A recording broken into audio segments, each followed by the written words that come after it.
The media fixation over disgruntled ex-LAPD officer Chris Dorner got me thinking about how law enforcement, be it police officers or federal agents, deal with these types of threats.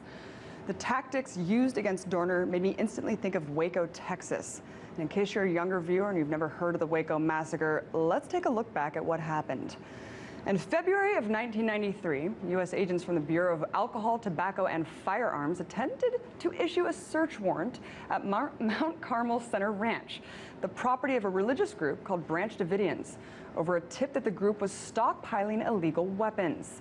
That search failed, and what ensued was an exchange of gunfire, leaving 4 agents and 6 Branch Davidians dead. What followed thereafter was a tense standoff and a media frenzy. February 28th, the bloodiest day in the history of the Bureau of Alcohol, Tobacco, and Firearms. As the siege entered its 3rd week, the FBI turned up the heat,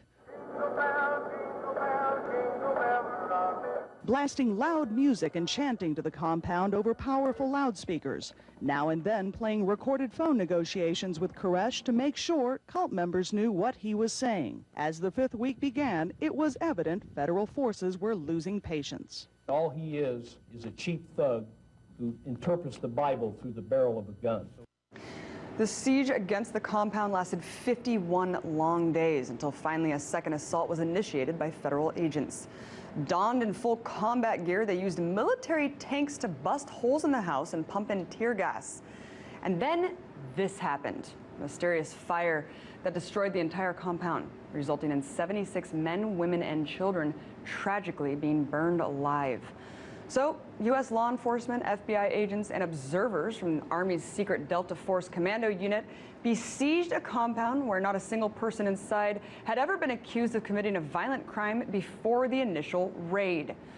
Of course, the media account of what happened was that the Branch Davidians were a dangerous, trigger-happy cult, and their leader, David Koresh, was a madman who at the very last minute incited his clan to kill themselves.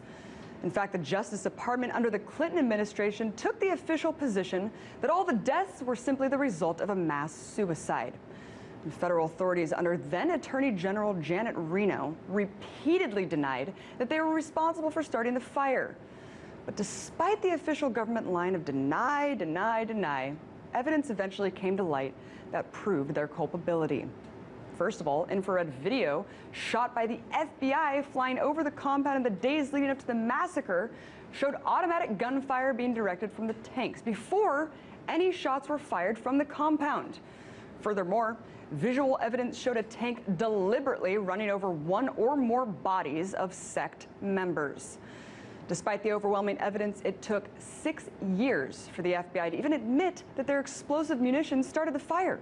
And to this day, there's a total lack of accountability for these crimes. The FBI stonewalled an investigation that led to a whitewash of the government's actions at Waco.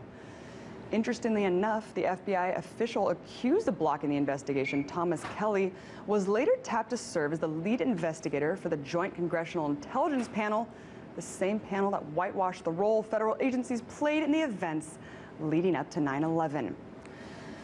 This type of overzealous reactionary behavior is nothing new with law enforcement. The methods used at Waco mirror how similar high-tension situations are dealt with by federal officials today.